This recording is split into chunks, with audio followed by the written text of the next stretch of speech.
Hey, Steve, we are back. We are. With different shirts. Indeed, always. The best color. The best, the only color. Black. Well, I love it. I tried colors. Didn't work for me. Nope. Same here, man. I try, but yeah. Always come back to the black. Sometimes white looks nice. Sometimes. Oh, but like, man, some people just look really good in color. And, and me don't. It is what it is. Of all my problems, I accept this one. Now, we talked about vocal recording the past few episodes. We did. And now, since we love talking about vocals, we're going to talk about mixing vocals or maybe editing vocals or, everything apart from recording vocals. We're going to move forward to the next We did a couple episodes of recording them. Yes. Now we need to do what comes next. But first, you need to support us. If you love this podcast, even if you like it a little bit. Even if you don't like it. It's also possible. Support us anyways. Talking to you, Mom. Hello. Support us anyway, Steve's mom. It's a wonderful lady. I'm sure she is. Oh, she must have been. So please go leave a review on Apple Podcasts, Spotify, whatever you can. Even if you don't watch the YouTube version of our podcast, jump on the YouTube channel anyways and subscribe. Who doesn't want to see this? No one. Black shirts every episode. Don't even worry. I love it. Don't do that again. Don't do that again. And that was just weird. You were so happy to do that. You were like it was like in your heart. I could see in your heart you were like, oh, I've been waiting to do this, and here it is. That was the move. The time is now. I waited so long. Heart happy. Oh man. So now we're gonna answer some questions also. Yeah. If we have time. Yeah. Which we should have. Yeah. So if you want to leave your questions, just check out the show notes. There's a link. You can submit your questions, or you can go straight on the YouTube channel, and after you subscribe and you like the video and you share it, you can ask your questions. What about that? That was well done. Awesome, eh? You've done this before. Awesome, eh? Yay! You've done this before. Yeah, quite a few times. Yeah, once or twice. Okay, let's talk about what comes next after we're done recording our vocals. So we've got our beautiful vocals right there on our hard drive, ready to work with. Sounds great. It sounds like decent. The emotion sounds decent. Yeah. The emotion is there. Yeah. Sounds usable. There's no dog barking in the background. Or there is. That's a conversation. Yeah, but it's only on the back vocals. That's right. And who listens to those anyway? No one. Nobody. I do. So yeah, I mean, I guess, yeah. Where do we go first, right? Where do you go first? Do you find yourself? Do you so you've got your comp that you? For me, comp first. I usually check the comp. Sure. I'll check the comp that I made for sure the day of, if I made one. Yeah. Double check it, and a lot of times just coming back and listening to it again, immediately I'm like, whoa, I can't even understand that word. Mm-hmm. I must have a better take, and there's a better take, or you just notice these glaring things, but you were listening to something else that day, and now you're hearing it fresh, right? So fresh comp listen is huge. Check against some other takes if you're not sure. Yeah, and I do the main comp while I'm recording because it's in the moment. That's what I'm saying. That's the one you're checking now. That's the one you're checking now. You're double checking that. Exactly. And again, sometimes I've said it before. For me, a lot of times I'll just jump on Instagram and scroll while that plays. And I'll see if something sticks out. Yeah, there's a really cool trick in that. I like that. Looking at the screen. Mm-hmm. I'll scroll it off the screen if I am, and I'll just watch the snare drum while I hear the vocal, whatever.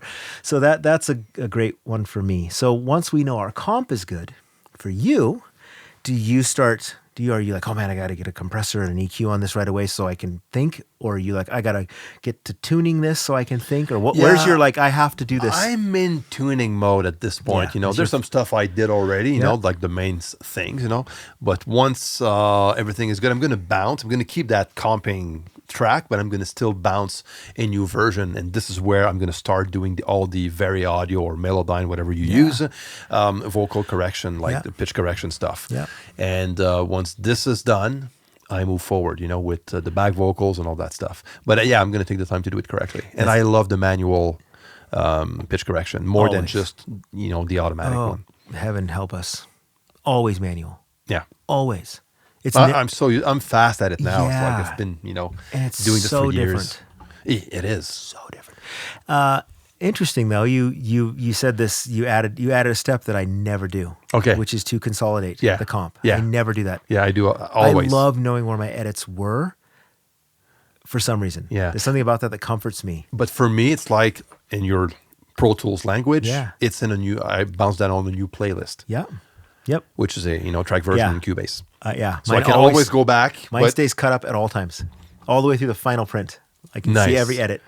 Nice. The reason why I do so is when I don't know why, but when I, when you use Melodyne or in Cubase Very Audio, it does create a new file internally. Okay. Okay. So when you do the correction, or even if it's on one little event, it's going to process the whole file anyways. Okay. So it's going to do that like for X amount of recording tracks you have, and anyways, it's just like I don't know, it doesn't matter, but it makes sense though. But that's my logic behind it. It's like I don't know. There is a reason. There's always a reason. Yeah. Sometimes there's not a reason. In this case, there was a reason. It feels seen. That reason feels acknowledged and seen. It feels like at least. Yeah.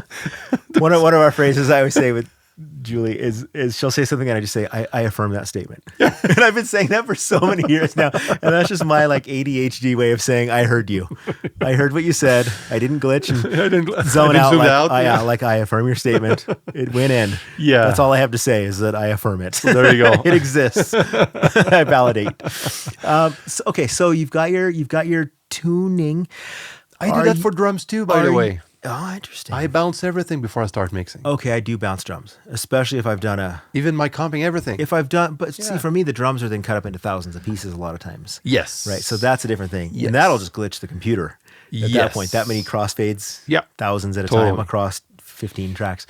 But same, new playlist, consolidate.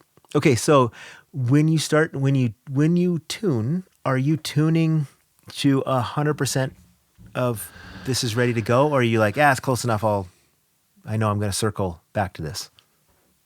No, I go to the best I can right away. Okay.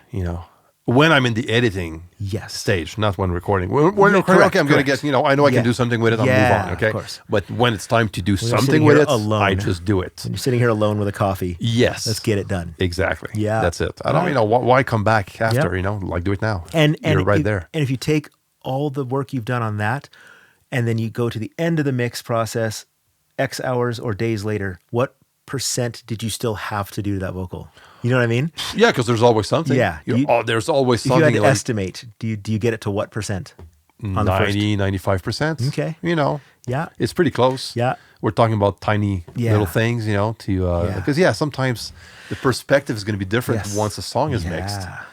Yes. For sure. For me, the big one in that last % ends up being timing. Yes. I end up going back and my timing has another 20%. Once the mix is humming along, I'm like, wow, because I was soloed or just listening to one thing. And once that drum thing happens, I'm like, ooh, I gotta. So timing, I keep going back to. Of course. Yeah, that's a big one for me. Yeah, for drums, vocals, name it. Yeah. Okay, so you've got your comp, you got your tuning. What's next? Comp, tuning. Okay, you're like, I need an EQ, or you like, I need a effects chain, or like, where do you go? A channel strip. Yeah. Is a good way to start. Work your way down. Yeah. I'm going to start with channel strip. Yeah. A bit of filtering, high pass, low pass, whatever I need. A bit of tape, emulation, whatever. It could work also. Now, I know that this is not part of a channel strip, but I work often with the soft tube console 1, so it's all in there anyways. Yeah. But a bit of EQ, slightly. I like to DS right away if I need to, from the top. And I often going to use a second de-esser at the end of the chain. Same. So, this is something that's going to come very early in the chain. Same. A de-esser. Yeah. Like without doubt, it's high pass and DS. Yeah, and totally. then everything else. Sometimes the de-essing is done manually also. Of course. Like it depends on the person. Key command, in Cubase, it's very, very quick. Yeah. For some, like the intense de-essing, chop it off and just turn it down. Yep, and right away. Oh yeah. As soon as you hear the first line of that song, you're like, this kind of singer. Of course, because compression is going to catch that up after and make it even worse. Okay. What about you? Same. Okay. Same. Yeah. I like my thing is usually Melodyne. Back before it was ARA. It was Melodyne, and then Auto-Tune is there. Sometimes I'll do auto tune at like the lowest Yeah. thing. So even while I'm working in Melodyne, it's solving some problems for me that are really obvious. Big, That's long, the slow thing notes. I don't do it. I always do it low and slow, like at its Interesting. slowest and like lowest. And so big, long note. Now I'm not in Melodyne like doing this. Auto tune will get that long note. So it only gets long notes. Okay. So that's a big one for me. It saves me time. And then I don't even hear it in Melodyne because auto tune's always on at a low and slow. I see. So it saves me Melodyne time because it's getting the obvious stuff. And then high pass. Do you high pass when you track or only when you mix? While I mix. Same. Yeah, while I mix. Yep. But I do something even before that, now that I think of it. I do clip gain my stuff, my vocals. I kind of 1,000%. I Visually. kind of visually I kind of I usually do it make while I'm sure- tuning. Yeah, kind of while no, I'm in there, I'm like, exactly. oh, that got big. Exactly. I can just visually just do it quick. But this is an important step. It is an important step. Especially, you want to bring the verses, the choruses a bit Yeah. more close. I almost want to start the whole podcast over. Yeah. Because I feel stupid not having said this because it is really important. It is. It changes everything else we're talking about. The compressor is going to react Yeah. differently. It's going to be way more Yeah. smooth, way more transparent. And it can be done visually. It can be done for me. visually. Like, yeah. Something I did also, it's something that can be done. I made a video on that years ago. The Waves plugin, the vocal riser plugin. Yeah, writer. Is it Vocal not riser. riser, but Vocal vocal writer. rider. Yeah. I made a video on that. How I actually used to work with this one. What I put it in at the beginning of the chain. Mm-hmm.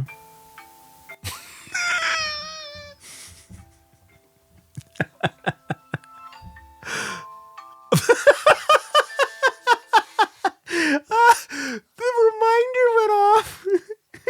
It said, take your pill. I remember last episode when you glitched and crashed. I think you forgot to set that reminder. I can't believe a reminder just went off in the middle of the podcast telling you to take a pill. I forgot to turn on the the alarm, saying to deactivate the alarm to take my pill. But what if you don't take your pill now? Doesn't matter. You going to explode or something? We'll see. Oh, okay, this could be a fun episode. This could be the one that goes viral. Chris's head just rolled off. He's picked him up by his beard. Live on the podcast. Oh, God. That's me. Oh, I love it. Oh. Okay, you're going to be okay? I was saying... This isn't the pill that keeps you going. No, I'm good.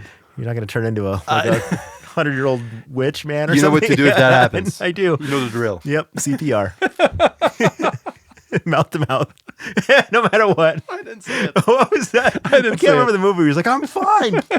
Just like pounding on him. It's not your time. It's not your Don't time. go towards the light, Slim. But if you die, can I have the channel 1? You take it, Steve. You take it. You take my hardware piece. Okay, getting back to the vocal rider. So you put this at the top of the chain. Yeah. Okay, and you write it off right away. Yeah. Okay, it does the same. Yeah. Doing some pre-gain automation and stuff like that. Yeah. I don't do that anymore. I but used this to is fight with that thing so hard. It made me so angry. Like I would be humming along, and then the third time I heard it, would just like do a thing. That was always my problem. I used to do it and then print it.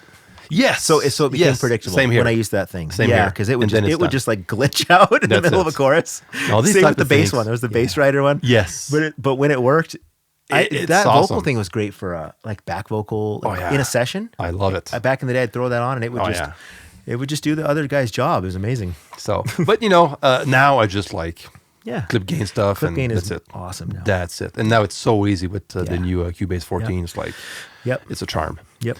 So very important. The rest of your plugin chain is going to thank you. Yeah. And work better. Yes, for sure. And you'll thank it as well. So, okay, next, we're talking about the channel strip. What do you Yeah. do next? Well, like I mean, And what do you use inside the channel strip? to me, to me, it's Melodyne, Autotune, high pass, and then I start to get into DS, and then EQ. And for me, there's a couple EQs, and so for me, there's kind of the big EQ, in this case, the Pro Q, and it does the first big heavy lift, and then I usually do some kind of air thing. Okay, so what do you mean by heavy lift? oh my gosh, I need to take 150 out of this whole vocal right now so I can think. So more that. like It's subtractive the type big, of EQ. the big booster cuts, like the big moves. Yeah. That are going to affect compression. The cleanup. Mainly. Yeah, it's mainly to affect compression, right? Sure. And so so then there's that move, and then do some air or whatever, and then compression. There's a couple compressor stages, and then this is all getting paralleled out, and it's all the layers of garbage that are probably its whole own podcast. But yeah, in order though, it's that I hit finally the compressor. And then I start undoing the compressor with more EQ and more de-essing, and as we do. Yeah. Where it's just where you just look at it. I think it was Chad Blake, one of those guys. I was watching one of his mix of the masters, and I think he just called it nonsense. He's like, "What is all this nonsense on my? What was this nonsense?" Right? It's just that. So But now, ever sometimes, since then, I've just started calling it the nonsense. I know. Just where I'm adding something and cutting the same thing with a different plug-in, and like it's just nonsense. The nonsense. I So love it. it's that standard. And then obviously then there's all the sends and things and busing and the stuff that I don't know how far we want to go into that today. Yeah, but let's stick to the channel itself. stuff. Yeah. So the channel itself, I mean, what are the other components, right? You How many compressors? What about that? What type of compressors you use? Yes. Because I do like you. The Pro Q, Pro Q4, 3, whatever. The frequency. EQ is going to come pretty early in the chain correction. Subtractive EQ. The one that will affect the compressor. Yeah, because I do tend to add a compressor after the first as EQ. opposed to the ones that are adding salt and pepper, which come later for me. Yes. Like once everything's under control, now I can play with it safely. Yeah. But that stuff that you can see it, as soon as you boost that, the compressor collapses or whatever, those guys. And then for me, I'm in the habit now of, like I have like the lead vocal and it's getting sent to 3 other channels now. So I call it lead vocal through 1, 2, and 3. Okay. So, and those are just loaded with garbage, nonsense, right? And so it's just allows me so like everything else from this point literally 16 plugins is only in parallel. That's it. And then there's the parallels. So I've added the through channels just so I have more plugin instances. I see. And they're kind of grouped, right? So I've got a group of EQs and a group of compressors, and so then I can just turn them on. They're all bypassed. Okay. And I can just turn them on and off quickly without having to like find them and insert them. So it's basically just it's just it's a really big plugin chain for one vocal. Yeah. But everything is bypassed and everything's bypassed. Yeah. And then all of that can then go to parallel, which has more nonsense on it. Of course. Which is its own. Okay, so what is your favorite compressor on your vocal My track? favorite first stop for compression on the vocal template currently right now is the Fab Filter. Was it the C? Yeah. C2? Yeah, the C2, yeah. I use them so much, I just don't even know what they're called. It's just the C. The one. And then, but this is a very versatile compressor. Even it does everything. It's unbelievable. It does everything. The Opto, the vocal preset or vocal compressor is fantastic. Like instant. Yeah. Like just, the industry glue, the most overused word in the industry, glue, but it does do that. So instantly, and I don't go hard, but it does a thing that's pretty amazing. And so that's usually my first stop. And then from there it goes, and then parallel to the 1176 emulation of the day, whatever the latest one is I bought for $29 on a Black Friday sale. Of course. Because I don't know if it's a black or green one or a blue one or whatever. Yeah. They all sound amazing to me. And just push all the buttons and parallel the snot out of it and I'm making records, right? It's like I'm the brown CLA or whatever. Like I'm so excited I'm so excited when I hit an 1176 hard. It is such a great sound. That's good. It's a beautiful noise. It is. And then I'll run like layers, like even the C2. I'll have 2 or 3 of them in different modes, at different ratios, and it's just an experimentation. Mm-hmm. Like they're all there. I typically don't, even in my template. Intentionally, I will go into the compressors and just zero them out. So I'm forced. If I turn it on and I love the sound at 5-to-1 opto, attack release this, I don't want that. I want it all zeroed out. So I have to go in and find what this thing needs. And so often it's different than what it would have been in the template, right? I don't want to be happy. I want to find happy. Nice. And so I've got in the habit of that. Same with EQs. They're always zeroed out when I bypass unbypass them. So yeah, that answer that? It answers that, cool. for sure. Yeah. Cool. Yeah. Now on my side, it's I think it always depends on what I'm mixing, But usually, I use a super fast compressor like an 1176, just to catch the peaks. Yep. Higher ratio, like Yep. almost limiting at this point, But Yep. just like 1 dB of gain reductions once in a while, Yeah. and when the peaks are, and then kind of a a CL1B type of thing, CL1B, or yeah. this type of slower tube type of compressor, LA2A. Yeah. This type of thing, just to kind of bring the whole vocal a bit more. And if my compressors are looking angry, then I have to go back to my clip gain, right? Like I don't want the compressors lifting hard. Yeah, because I can feel that. yeah, it's changing. But again, it depends on the compressor. It's changing the tone, but it's doing something. Unless you want that sound, unless you're doing rock and you're slamming. Like I'm gonna say that on the CL1B, you can drive it pretty hard. And it's going to still sound pretty transparent. Yeah. Funny enough. That not funny enough. That's why it's cost $4.2 million for one. plus Canadian tax. That you took back GST. from my rack. Yeah, I did. it's back in its shrine. Yeah, the one I loaned you, I drove it home with a seatbelt on it. It was worth. I was like, hey, I told my kid, like, get back there. CL1B needs the airbag. Needs the airbag. Daddy has priorities for this drive. Funny enough, you lent me this CL1B, and I was like looking at the price on Reverb, how you can, how much it is right now. It was like, oh yeah. Okay, and I'm not gonna keep it here, man. What if something happens, man? Like, Steve, you want it back? Studio stuff with Chris. Yeah, exactly. Steve and I don't talk anymore. I killed his child. Yeah, but that kind of slow burn compressor is a beautiful thing. It is, and on any vocal. Like at first, I was like, "Oh, I'm doing jazz," but then you put it on a rock vocal. It does work. And it does a different thing. And layering compressors. I love layering. I have learned in my old age that this is a neat thing. Yeah. It used to be just like, oh, make that one red. And now it's like, no, make all of them lightly. Just a bit, It's going to add up. And it sounds neat. Yes. Like you take one away, and that's how you don't know you're doing something until you take one away and you're like, oh, I feel sad. Yes. Right? Like that. Yeah. It's doing a thing that I can't quantify. And that's back in the day, you're like, why does this guy have 400,000 pieces of gear on the wall behind him? Right? He's got an SSL, he's got a 9K, and 42 compressors. And you're like, why? And you learn why. Because his patch bay is doing this through them all, right? Of course. So yeah, it's a beautiful thing. Have you tried the El Rey one? I have not. Okay. It's nice, honestly. Yeah? It's in the same type of vibe as the CL1B. Yeah. But it's very smooth. Yeah. Facebook really thinks I need to buy it. Yeah, you should. Every time I open Facebook, it's like, oh, man. It's like that list. Like, why don't you have this? It's not light on CPU. It's nice. And what I do after my, serial compressors, I'm going to go in another EQ, like more to enhance. 100%. Like a Pultec or something. Salt and something pepper. Like that. Yeah. Something like that.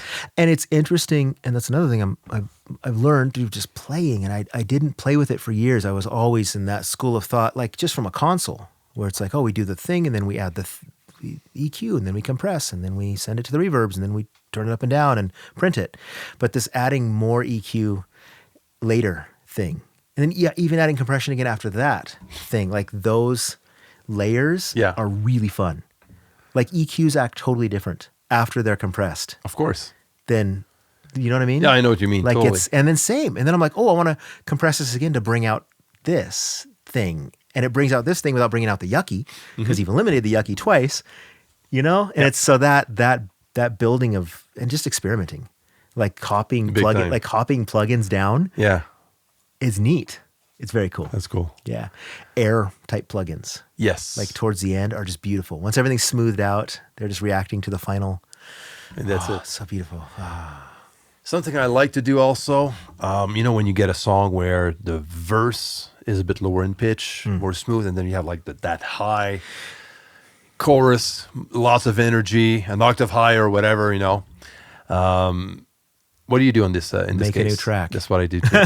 Yeah. Yeah, they have like both. Just like copy track. Vocal verse, vocal chorus. I'll duplicate track. Yeah. And then Same here. Delete, and then just make the little changes. Same here. And same. So compressors react different, and you need less high end air when the yelling chorus happens than the soft low verse, and that kind of those little moves. tracks are free now. Totally. Yeah, It's amazing. exactly. Exactly. Just make more tracks. And I think something super important, especially for vocals, automation afterwards. Yeah.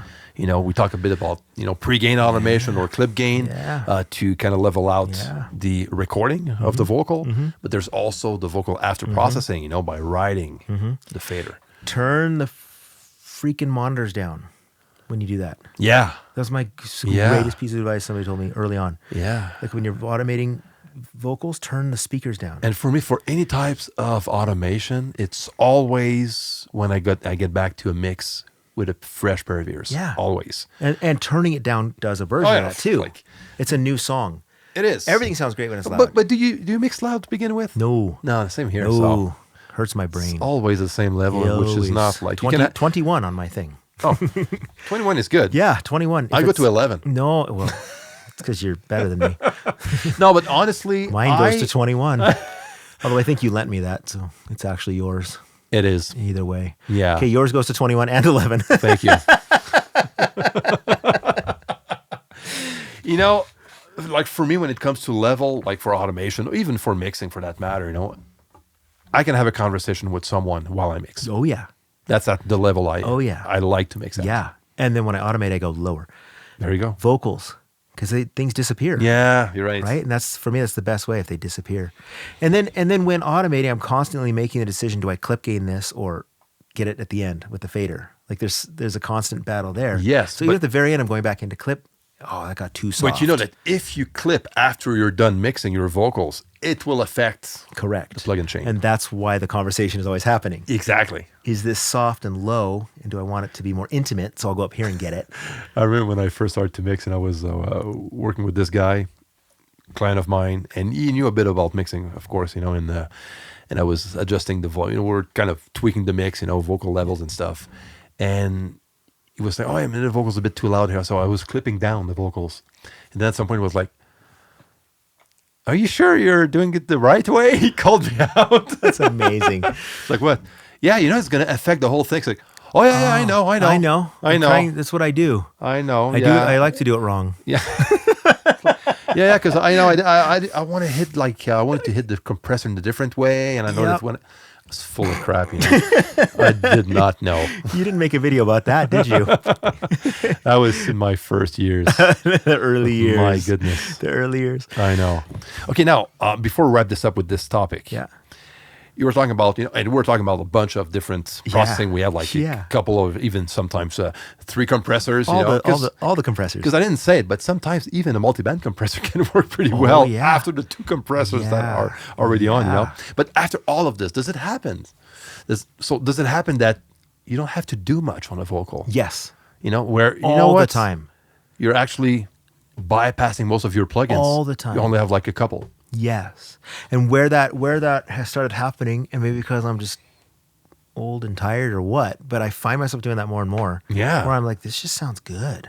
Like, what am I getting? I don't want to break this. Like, there's some magic here. It depends on the type of music, right? Yeah. Like if you're doing, I'm just starting a big like metal project thing, and I'm like studying metal vocals, and I'm like, these things are processed to 1,000%, right? Like it's so cool. And then there's stuff where it's like just a beautiful jazz vocal, and the person did what they wanted to do with the mic because they've been doing it for 80 years. Where I find myself doing less up on this chain is everything goes down to my vocal bus. And I think next episode we can get into background vocals and stuff. But all the vocals get distilled down to this final kind of bus. Yeah.